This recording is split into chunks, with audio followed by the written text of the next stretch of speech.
we need to talk. It's about your feelings. Yes, those feelings. Now, I know they're justified, but are they serving you? Or are they just plain making you miserable?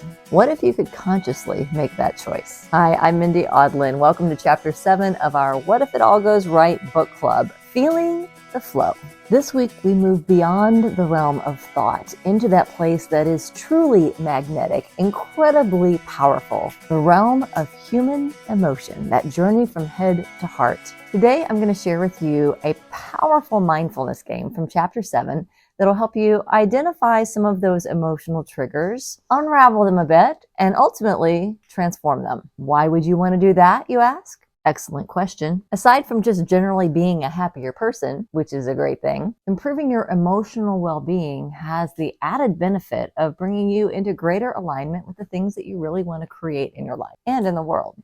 Someone once asked Mother Teresa why she didn't participate in anti-war protests. She said, "I'll never do that, but invite me to a peace rally and I'll be there." What's the difference? That's what we're going to talk about this week, and it's a really big deal. But first, it is time for our check-in. After all, this is our book club, and I love connecting with you every week with every new video. So the check-in question this week is, what are the things that bring you warm fuzzies? Is it babies, puppies, maybe a hot cup of tea, getting all green lights on your way to work? What are the things that when you think about it, it lights you up? Post your comments down below, and while you're there, remember to like and to subscribe so that you can be notified every time there's a new video as part of our book club series.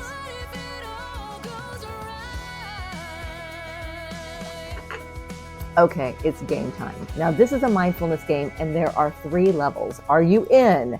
Awesome, let's do this. To prepare for this game, I invite you to take a moment, just take a deep, centering breath,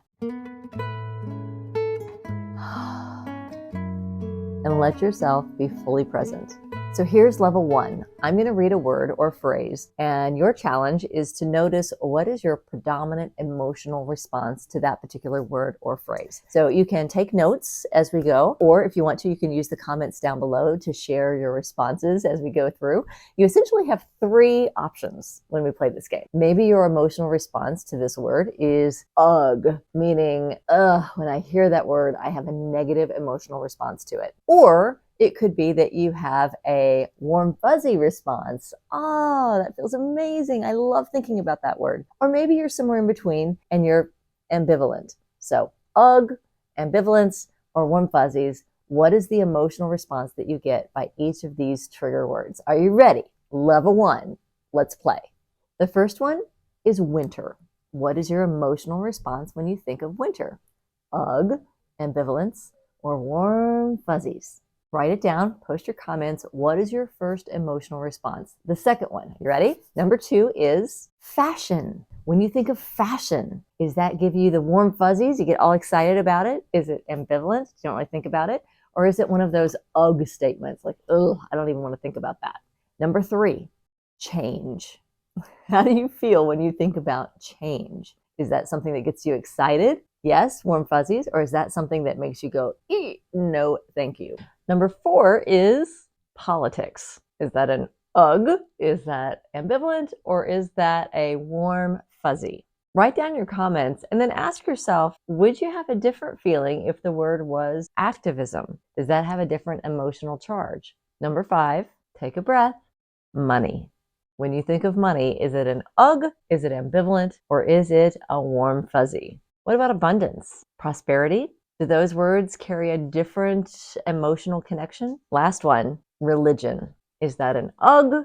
Is that ambivalence? Or is that a nice warm fuzzy? And then think about, would it be different if the word was spirituality or faith? Do those words have a different emotional connection? Congratulations, you've completed level 1. Give yourself a high five. Now you're ready for level 2. Now, without judging yourself on any of your responses, ask yourself, what are the thoughts that you have connected to each of those emotional responses? Because behind every emotion, there's actually a paradigm. There's a way of thinking that is usually justified by our own experience. So as you think about, especially those ughs, what is the thought process behind that is causing that emotional response? I grew up in Texas, so my first winter in northern New York was a little rough.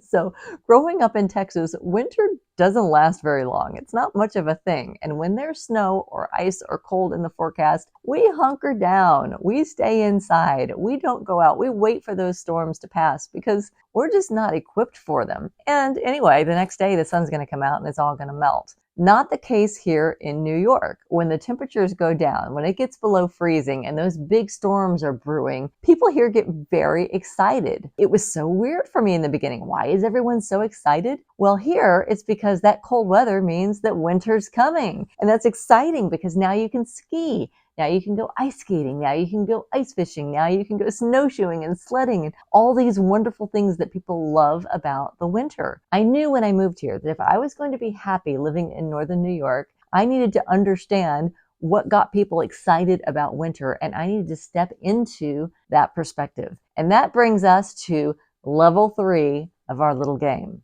Bonus points on this round. For level 3, the challenge is this. For everything on your list that gave you kind of an ugh feeling, imagine that somewhere in the world there is a person that would get a warm fuzzy from that thing. There is somewhere in the world someone who, when you say politics, they get super excited because they know that they can make a difference. They know that they can have an impact. Somewhere in the world, when you say money, there is someone that says, yes, I love money. I love earning money. I love spending money.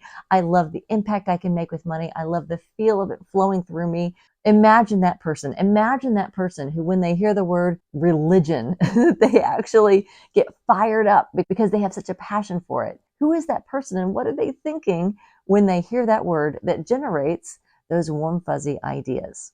Level 3 is to consider what are the thoughts you would need to generate to create a different emotional response. And sometimes it helps to think about that person somewhere in the world who actually does get excited, who actually does feel really good about those words. What are they thinking? And how could you potentially borrow their mindset to create a shift in your own experience? Mother Teresa once said, "Peace is not the absence of conflict. It is the ability to handle conflict by peaceful means." When you can do this, you can reset your emotional triggers and amp up the positive vibes. And that will shift your point of attraction, and that will shift your experience. But don't take my word for it. This week, the challenge is to put it to the test. This week, notice your uggs and notice the thoughts behind those uggs. Then experiment, shift your perspective, and see what happens. We will be tracking your progress all week long inside of the WhatIfUP Club, our membership community. If you're not a member yet, we invite you to join us at whatifup.org. We're there to connect, to support you along the way, and might even, you never know, you might win a prize. Most of all this week, lean into your warm fuzzies. Allow them to multiply, expand, and grow. And maybe, just maybe, you'll find that you have so many warm fuzzies that you've got plenty to share with others.